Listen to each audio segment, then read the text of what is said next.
I am an artist and I do many things, but my favorite thing is to plant seeds. Organic farmer Michael Marchand of Olinda, Maui found his love of farming after suffering a great loss. My mother passed away when I was in high school.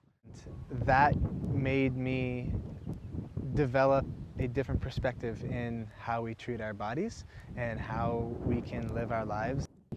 Instead of waiting until we get disease, I believe that there's a way where we can actually treat ourselves in a preventative way. And the best way, in my opinion, is through food. Food is medicine. A little bit of dirt. It's the healthy part. The story of this food comes back to my journey with wanting to create, or at least facilitate, the most nutrient-rich foods that I can.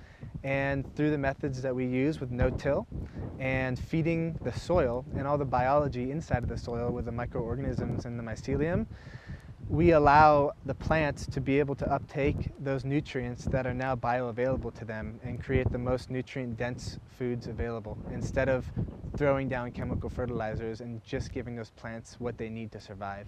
We want the plants to thrive. Although it may look like Michael is running the show, Mother Nature is the real boss. It's more of a job where I'm not in control.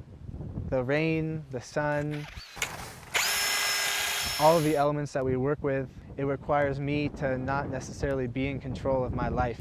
I'm just a steward and a caretaker to the land that I'm giving to, and that's what I enjoy most. On his half-acre farm, Michael and Mother Nature produce over 400 pounds of food a week and hold the title of The largest oyster mushroom farm on Maui, and we produce between 75 and 150 pounds of oyster mushrooms each week.